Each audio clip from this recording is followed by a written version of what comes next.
Soviet union ने दुनिया का सबसे बड़ा न्यूक्लियर बॉम्ब टेस्ट किया।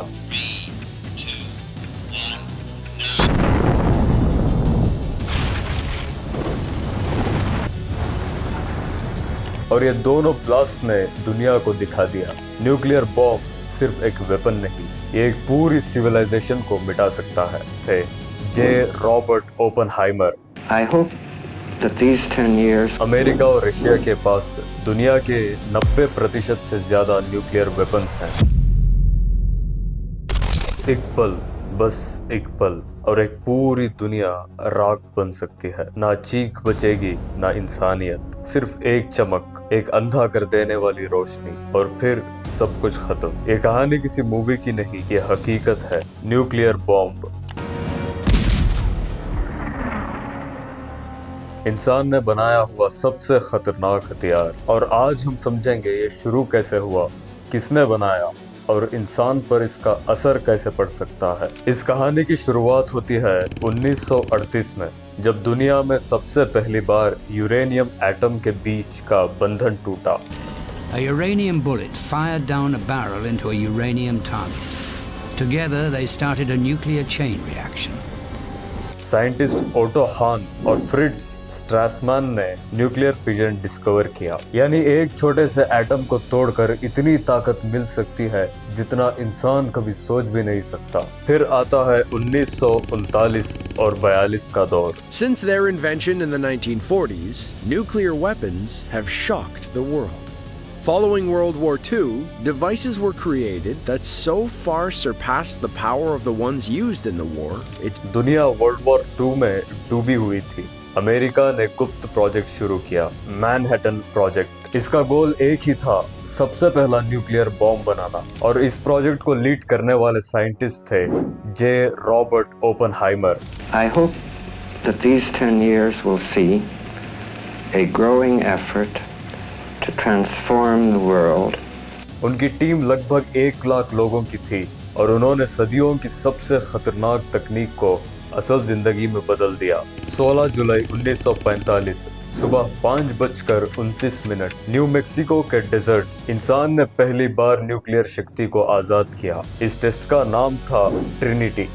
On July 16, 1945, the United States tested the first atomic bomb, called Trinity.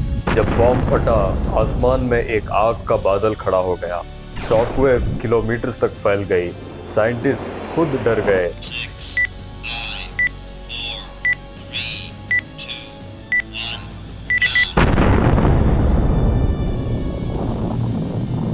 The flash was later calculated to be brighter than 1,000 suns. क्योंकि उन्होंने समझ लिया था कि दुनिया कभी पहले जैसी नहीं रहेगी।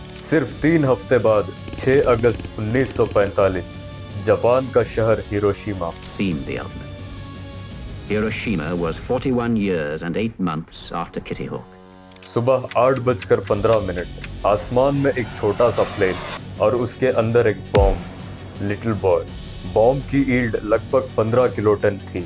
एक पल में पूरे शहर की धड़कन रुक गई। अंधी रोशनी, 3000 डिग्री सेल्सियस तक पहुंचने वाली गर्मी, और फिर एक भयानक शॉकवेव। लगभग 70 से 80 हजार लोग पहले कुछ पलों में ही मर गए। 1945 के एंड तक ये संख्या 1 लाख के ऊपर हो गई। कई लोग जलकर मरे, कई रेडिएशन से बीमार होकर। केवल 3 दिन बाद 9 अगस्त जापान का Nagasaki. At 11:02 a.m., the B-29 dropped an atomic bomb on Nagasaki. ये बॉम्ब था फैटमैन, तकरीबन 21 किलोटन का। यहाँ भी पहले कुछ सेकंड्स में हजारों लोग मरे। 1945 के एंड तक नागासाकी में लगभग 40 से 70 हजार तक मौत का अंदाजा लगा, और ये दोनों ब्लास्ट ने दुनिया को दिखा दिया, न्यूक्लियर बॉम्ब सिर्फ एक वेपन नहीं, ये एक पूरी सिविलाइजेशन को मिटा सकता है। हिरोशिमा और नागासाकी के बाद डॉक्टर्स ने देखा जो लोग ब्लास्ट से बचे उनके शरीर रेडिएशन से लड़ रहे थे। पहले कुछ घंटों में उल्टी, बुखार, खून की कमी, अगले दिनों में इन्फेक्शन, ब्लीडिंग और आंखों में जलना। कुछ हफ्ते में कई लोग एक्यूट रेडिएशन सिंड्रोम से मर गए, और जो बच गए उनके लिए जिंदगी आसान नहीं थी। रेफ की 70 साल की रिसर्च ने बताया आने वाले सालों तक कैंसर का खतरा बढ़ गया। ल्यूकेमिया, थायराइड, ब्रेस्ट कैंसर, सभी में स्पाइक देखा गया। एक बॉम्ब का असर एक जनरेशन तक नहीं, 2-3 जनरेशंस तक रहता है। न्यूक्लियर साइंस का सबसे बुरा दौर शुरू होता है 1945 के बाद। कोल्ड वॉर, अमेरिका और सोवियत यूनियन दोनों ने वेपन्स बनाने की रेस लगा दी। 1949 में यूएसएसआर का पहला न्यूक्लियर टेस्ट होता है और 1950s और 60s में America, USSR, UK, France, China सब अपने वेपन्स बनाते हैं।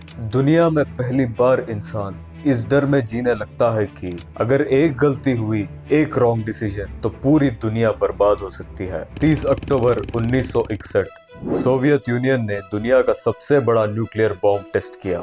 नाम सार बॉम्बा, 50 मेगाटन, यानी हिरोशिमा से तकरीबन 3000 गुना ज्यादा ताकत रखने वाला। जब ये फटा, आसमान में 60 किलोमीटर ऊपर तक मशरूम क्लाउड बना। The mushroom cloud created rose to a height of 56,000 feet in less than 90 seconds. A minute later, and it had reached over 108,000 feet. Shockwave 1000 kilometre दूर तक फील हुई।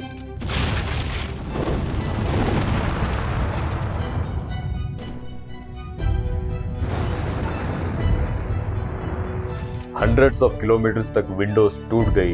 ये बॉम्ब हमारी समझ से परे था। ये टेस्ट सिर्फ एक मैसेज था, हमारी ताकत इतनी है कि अगर हम चाहे तो पूरी दुनिया का नक्शा बदल सकते हैं। आज तकरीबन 9 देश न्यूक्लियर वेपन्स रखते हैं। America, Russia, China, France, Britain, India, Pakistan, north Korea, Israel जो ऑफिशियली एक्सेप्ट नहीं करता। सबके पास अलग अलग तरह के वॉरहेड्स हैं। कुछ टैक्टिकल, छोटे एक्सप्लोजन्स के लिए, कुछ स्ट्रेटेजिक, पूरे शहर को मिटा देने के लिए। अमेरिका और रशिया के पास दुनिया के 90% से ज्यादा न्यूक्लियर वेपन्स हैं। ये सिर्फ हिस्ट्री नहीं, आज भी खतरा जिंदा है। अगर आज एक 100 किलोटन का न्यूक्लियर बॉम्ब किसी एक शहर में फट जाए तो पहले 1 से 2 सेकेंड्स में ही लोग जलकर मर जाएंगे। शॉकवेव सारी बिल्डिंग्स को गिरा देगी। 10 से 15 किलोमीटर तक 3rd डिग्री बर्न्स होंगे। हॉस्पिटल्स कोलैप्स हो जाएंगे। फॉलआउट हवा के साथ 100 किलोमीटर तक फैल सकता है। आने वाले सालों तक कैंसर केसेस बढ़ेंगे। जमीन, पानी